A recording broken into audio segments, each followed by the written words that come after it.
ավելի վաղ պայմանավորվել էինք նախագահը կպատասխանի լրատվամիջոցների հարցերին։ Ասացիք, որ բաց եք բանակցությունների համար եւ եթե ովքեր ուզում են, ապա կարող են ձեզ այցելել բանակցել, որտեղ դուք գնալու որևէ տեղ ցանկություն չունեք։ Որևէ մեկը ձեզ այցելեց այս նախընտրական բանակցությունների հարցով։ Այո։ Որոշene եւ Այդ դրա մասին չեմ ասի։ Պարոն նախագահ, իսկ որոշում կա արդեն մասնակցելու վերաբերյալ։ Ոչ, դեռևս չունենք եւ դա զարմանալի չի, որտեղ առաջին հայացքից հեշտ բան է, մասնակցում ենք կամ չենք մասնակցում, բայց երբ որ էության մեջ ենք մտնում, այդտեղ երկվություն կա։ Պայքարել մի քանի մանդատների համար, թե ստեղծել շատ ավելի բարենպաստ պայմաններ, նվազագույնի հասցնելով ներընդդիմադիր պայքարը, դրանով իսկ փորձել հաջողություն ստեղծել այն ուժերի համար, ովքեր հավակնում են հաղթել։ Պարոն նախագահ, ներընդդիմադիր շրջանակների մասին խոսեցիք, մեկ վայրկյան էլ։ Ներընդդիմադիր շրջանակների մասին խոսեցիք, ներընդդիմադիր պայքարի, տեսնում ենք, որ վերջին շրջանում դարձյալ այսպես փոխհրաձգությունը ակտիվացել է, հատկապես երկրորդ նախագահի եւ ձեր թիմի միջև, ինչով եք սա պայմանավորում։ Ես չեմ կարծում, որ ներընդդիմադիր պայքարը սաստկացել է։ Ես ուղղակի կարծում եմ, որ ջրերը զուլալվում են եւ մենք այդտեղ որևէ խնդիր չունենք։ Բոլոր նրանք, ովքեր կփորձեն, ես նկատի ունեմ քաղաքական ուժերին, ովքեր կփորձեն մեր հաշվին աչուկ հավաքել, իբր մեր շանսերը նվազեցնելու համար, ակնհայտ է, որ իրենց ասվելու է ճշմարտությունը։ Եվ եթե իրենք փորձում են ուրիշին ինչ-որ բան վերագրել, ապա ճշմարտությունը կլսեն, բոլորն էլ կլսեն, մենք որևէ կոմպլեքս չունենք։ Պարոն Սարգսյան, ո՞րն է ճշմարտությունը, պարոն նախագահ։ Բայց դուք ուշադիր չեք լսում իմ ասածը։ Չլսեցի։ Ես կոնկրետ բան չասեցի, չէ, կոնկրետ քննադատություն չասեցի։ Այս պարագայում ո՞ն է։ Այդ պարագայում ինչ զրպարտություն լինի, այդ զրպարտության պատասխանը ստանալու են ճշմարտության տեսքով։ Նախագահ Նիկոլ Փաշինյանը ազգային ժողովում հայտարարել էր, որ Մեծամորի ատոմակայանի փակումն ապահովելը ստանձնել եք դուք համաձայն ՍԵՊԱ-ի, ինչու պիտի ատոմակայանը փակվի եւ էներգետիկ ոլորտում Հայաստանի ապագան ինչպես է դիտվում։ Չէ, դուք ճիշտ չեք մեջբերում Հայաստանի կառավարիչը ասածն ասում է 36 թվական, հա, եթե լավ հիշեք։ Եթե գնաք, ինքներդ կարող եք, չէ, ՍԵՊԱ-ն վերցնել, նայել, արդյոք ՍԵՊԱ-ի մեկուսի բան կա, չկա, իսկ ցանկացած ատոմակայան, նույնիսկ ոչ միայն ատոմակայան, այլ, չգիտեմ, ցանկացած հաստատություն, ինչ-որ պահի պետքա փակվի։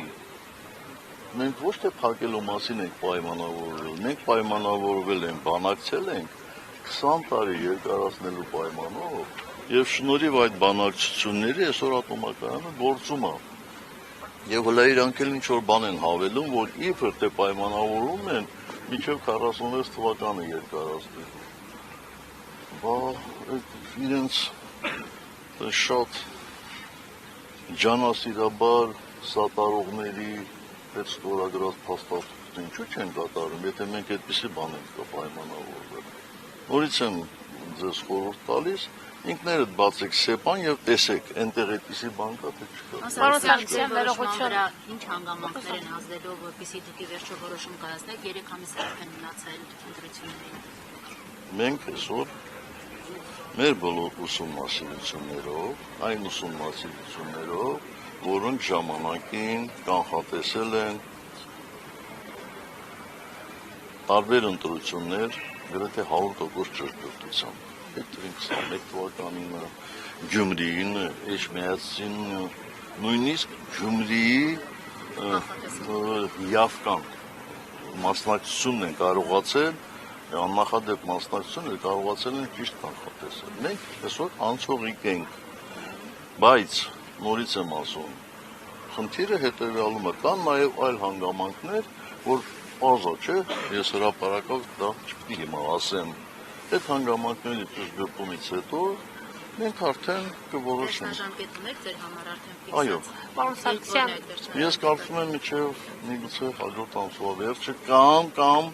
ապրիլի սկզբի օրը։ Մենք համագումարում ենք, մենք խորհրդակցենք նաև մեր պատվիրակների հետ, մեր ակտիվի հետ։ Իսկ ձեր կանխատեսումները ինչ են ցույց տալիս? Գյումրի օրինակով հնարավոր է խորհրդարանում ընդդիմադիր ուժերը Այսօր ես միավորվեն չեմ կարող ասել։ Այսօր չեմ կարող ասել։ պարոն Սարգսյան, Իմ խոսքերի համար միշտ պատասխանատու եմ դրա համար, որևէ ժամկետներ զգուշավորությամբ եմ ասում։ Երբ որ կգա ժամանակ, երբ որ ես համոզված կլինեմ, անպայման կհայտարարեմ մինչև ընտրությունները։ պարոն Սարգսյան, օրեր առաջ քաղաքացիությամբ ռուս ազգությամբ ադրբեջանցիներ են եկել Հայաստան, հայտարարում են տեսանյութ են տարածել, որ Ամասյան համարել էին իրենց հողերը, իրենց տարածքը եւ ԱԱԾ-ն դրանից հետո հայտարարեց, որ երկու այդ ադրբեջանցիներ ազգությամբ 13 եւ 14 թվականին եւս եղել են Հայաստանում։ Դուք հիշում եք նման բան, եղել են ադրբեջանցիներ եւ ինչպես են իրենց պահել այդ ժամանակ։ Ոչ, ես չեմ հիշում այդպիսի բան, բաց եթե ԱԱԾ-ն է հայտարարում, ուրեմն այն ժամանակ էլ ԱԱԾ-ն ֆիքսած պետք է լիներ, էլի, բայց եթե ֆիքսել են, ապա ինչու հրապարակայնորեն դրա մասին չեն հայտարարել։ Սա մի հանգամանք, երկրորդ հանգամանք մի բան էր այն ժամանակվա ադրբեջանցիների գալը, երկրորդ բանն է այս ժամանակվա ադրբեջանցիների գալը։ Ականհայտ չի ձեզ համար, տարբերությունը շատ մեծ է, չէ՞։ Այն ժամանակ բանակցությունները այլ դիրքերից էր, շփումները այլ դիրքերից էր, իսկ այսօր բոլորովին այլ դիրքերից է։ Ну, ինչ ասեմ, հարցրեք նրանց, ովքեր բանակցում են, կարող ավելի հարազատ են։ Իմպիչմենտի գործընթացում այդպես լուրջ նկատելի առաջընթաց կարծես թե չկա, դուք էլ չեք որոշել մասնակցելու եք ընտրություններին, թե ոչ, դա էլ է ինչ որ գործոններից կախված։ Հիմա որ երկուսն էլ չլինի օրինակ, տեսականորեն, չգիտեք ինչ կլինի, ձեր քաղաքական ուժը ինչով է զբաղվելու այդ դեպքում, ինչ եք պատրաստվում անել։ Այսինքն, եթե ընտրություններ չկան, քաղաքական ուժը անելիք չունի։ Ես չասացի անելիք չունեք, ես ասում եմ ինչ եք պատրաստվում անել։ Մենք պատրաստվում ենք շարունակել մեր պայքարը շատ մեծ ինտենսիվությամբ եւ կարծում եմ մեր հաջորդ հանդիպումը այստեղ իմպիչմենտի մասին նոր բան կլսեք։ Այսինքն եթե անգամ օրինակ Այսինքն չեմ ասելու ինչ,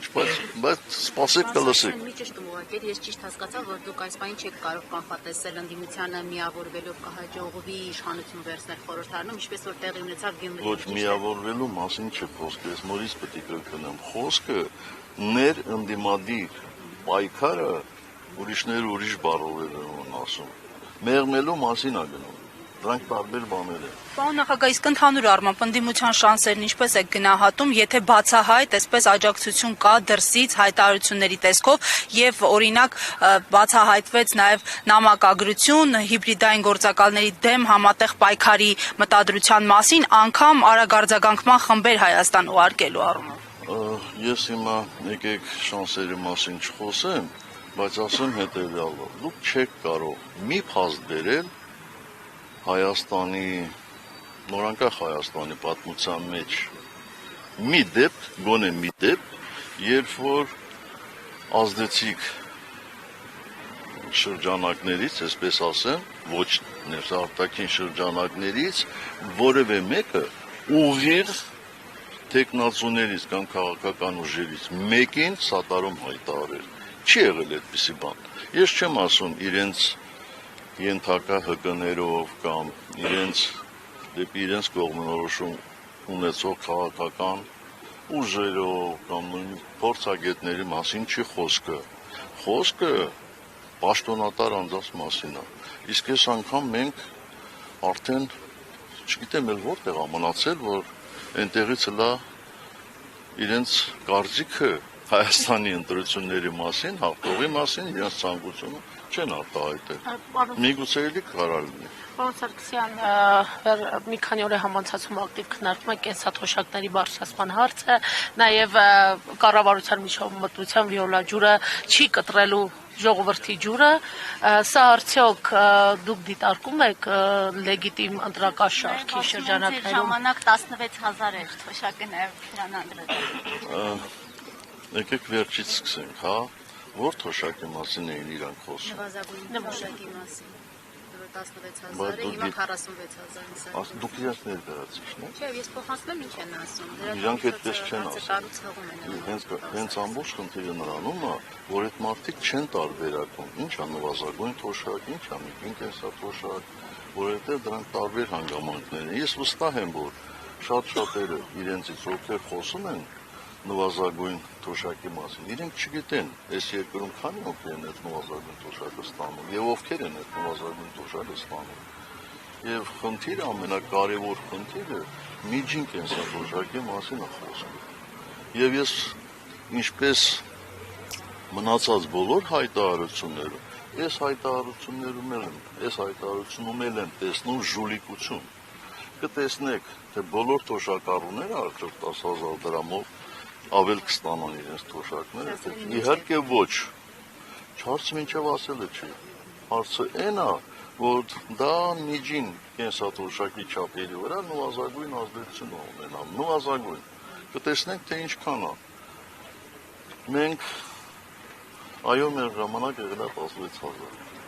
բայց իրենք իրենց նեղություն տան, մի 15-20 տարի առաջ գնան մեր ժամանակից, տեսնեն մեր ժամանակ ինչքան է եղել, Ինչքան եղել, բայց դուք հրավարակեք։ Ես որ իրանց համար բան չեմ, վիճվարկություն չեմ, թող իրանք նայեն, տեսնեն իրանց երկու անգամ բարձրացրածն է շատ, թե մեր միջև 16,000 Իմ հասցրածը։ հարցը ընտրություններից առաջ այս քայլերի գնալու մասին։ Անդրադառնալ հիմա ձեր հարցին, էլ ինչու եք նեղություն քաշում երկրորդ անգամ տենց բանանը։ Գիտեք, ընտրությունները արդեն կեղծվել են։ Ես դա որպես ընտրակաշարք որակելը զուտ կարող է քաղաքական ինչ-որ հայտարարություն լինել, որովհետև, ինչ ասեմ, հլա ընտրապայքարը հլա չի սկսել, բայց որ ընտրությունները շատ վաղուց արդեն կեղծվում են, դա փաստ է եւ որևէ մեկը չի կարող շղթել։ Եթե մարդիկ ձերբակալվում են, եթե, ինչ ասեմ, պետական միջոցները ծախսվում են ոչ այնպես, ինչպես կծախսեին ոչ ընտրական տարում եւ այլն, այդ բոլորը խախտումներ են։ Այսինքն, եթե մի քաղաքական ուժից շատ ներկայանալի մարդու ձերբակալում են, դա խախտում չի։ Վաղ կեղծումը ինչպես է ալնում, կեղծելը հենց այդպես էլ լինում է, էլի։ Վաղուց, շատ վաղուց մեր երկրում յաշիկ լսներ չկա, շատ վաղուց։ Չկա, որովհետև էլեկտրոնային համակարգը ներդրվել է շատ վաղուց։ Եվ ոչ թե հիմա, էլի։ Տարբեր է, կեղծելը տարբեր է։ Պարոն նախագահ, Արցախի վերաբերյալ ասում եք շարունակելու եք ձեր պայքարը, ենթադրում են նաև անկախ ընտրությունների արդյունքից Արցախի հարցում։ Նայեք, 2017-ին, երբ դուք էիք բանակ Հայաստանի նախագահը, Լևոն Տեր-Պետրոսյանը հարցազրույց տվեց եւ այդտեղ ասեց տղա եք պահեք Արցախը։ Ինչ եք կարծում, դա ում էր ուղղված։ 17 Շատ ավելի վաղ էր եւ մենք տղա էինք պահեցինք։ Մենք տղա էինք ու պահեցինք։ Դա ձեզ էր ուղղված Լևոն Տեր-Պետրոսյանի խոսքը, թե չէ, ձեր ընկալում։ Ես կարծում եմ իշխանություններն էր ուղղված։ Դուք այդ ժամանակ Այդ երևի նախընտրական փուլ էր, կամ էլ կապ չունի, եթե նախընտրական ինչ կապ ունի։ ասում եք ձեզ է ուղղված, ես ձեր հարցն եմ ուզում պարզաբանել, էլի։ Եթե դրանից առաջ է ասել, ես չեմ հիշում երբ ասել, ես գիտեմ, որ այդպիսի հայտարարություն եղել է։ Մեկ այս բոլոր ժամանակներում եղել են իշխանության մեջ եւ իշխանության մեջ գրավել են բավական պատասխանատու պաշտոններ, ես կարող եմ նաեւ ինձ վերագրել դա։ Այո, ես պատասխանում եմ ձեզ, որ այո տղա էինք ու պահեցինք։ Պարոն նախագահ, օրակարգային հարցի հետ կապված է։ Եվ քանի որ ավելի շատ դա դրսևորվում է կարծես Քոչարյանի եւ ձեր առաջնորդած ուժի անդամների միջև Չէ, դուք եք վերագրում եք, թե չէ։ Այդ հարցանուր եք տեսնում այս խնդիրը, որ ներընդդիմադիր Բայց դաշտում արդյոք այսօր դուք չեք տեսնում։ Ախր դուք ինձնից շատ պետք է տեսնեք ձեր ժամանակը։ ավելի շատ տեսնում ենք ձեր եւ Քոչարյանի կողմնակիցների մեջ Այդ եմ ասում, սխալ եք տեսնում։ Սխալ եք տեսնում։ Այո։ Պարոն նախագահ, թրիփի հետ կապված էլի, քանի որ օրակարգային հարց է եւ շատ շրջանակներ սա համարում են Հայաստանի Հանրապետության թիվ 1 անվտանգային խնդիրը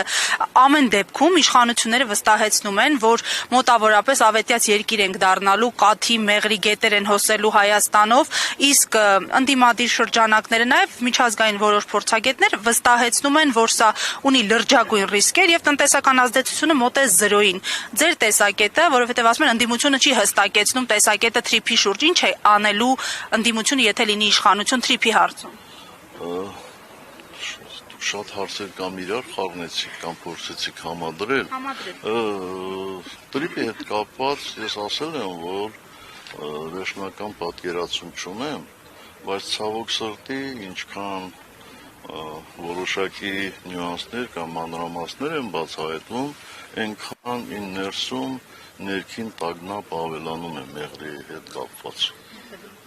Այո, տրիպը որտեղով է գնում, հենց տեղով է գնում։ Հիմա պետք է ասեք, այդ ինչ տագնապ է։ Ես կասեմ հետևյալը, որ արդեն թվեր հնչեցին, որ այդ ճանապարհը պետք է 500 մետր լայնություն ունենա, կամ այդ ծրագիրը պետք է ունենա։ Իսկ հաշվի առնելով Հայաստանի կառավարիչների գործելավոճը, կարող է 5 կիլոմետր լինի, կարող է 10 կիլոմետր լինի, բա տագնապ չառաջանա։ Հաջորդը այն է, որ Միացյալ Նահանգների փոխնախագահը գնում է Բաքու եւ այդ տրիպի մասով պայմանագիր է ստորագրում։ Բայց մեր տարածքը չի։ Առանց մեզ, մեր մասին պայմանագիր են ստորագրում։ Այս բոլոր հարցերը ինձ շատ անհանգստացնում է։ Ինչ կանի օրինակ ընդդիմությունը, եթե լինի իշխանության այս հարցում, հնարավոր է օրինակ վերափոխել, այլ մեկնարկով սկսել այս ծրագիրը։ Մացածրակ ես իրավունք ունեմ ամբողջ ընդդիմության անունից խոսել։ Ձեր տեսանկյունից։ Մենք շարունակելու ենք այնպես, ինչպես շարունակում ենք, անհաշտ պայքար այդպիսի երևույթների դեմ։ Շնորհակալ եմ, մեր պայմանավորվածությունը լրացավ։ Ինչպես եք տեսնում, գոնե սա ասեք, որ այդ խնդիրը, որ կա այսօր ընդդիմության տարբեր թևերի միջև, ու դրա լուծումը ինչպես եք տեսնում, որ ընդհանուր հայտարարի կան այդ։ Այո, ես դրա լուծումը տեսնում եմ կենտրոնական խնդրի կարևորության գիտակցման մեջ։ Իշխանափոխության։ Այո։ Ինձ համար ամենակարևորը դա է, մեր ուժի համար ոչ թե միայն ինձ, դա է կարևորը, եւ ոչ թե մի քանի մանդատ բաներ։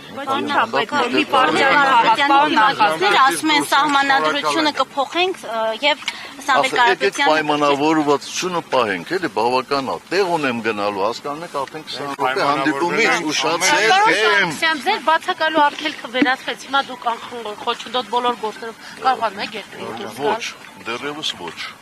Այսինքն որևէ պայմանավորվեցինք ճանապարհին հարցեր չտալ, հարգելին լրագրողներ։ Ես հարգում եմ ձեր աշխատանքը ուշացրել։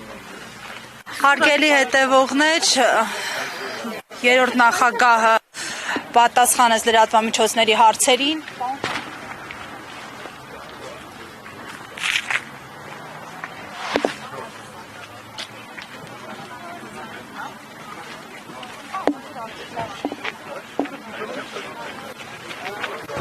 Thank you.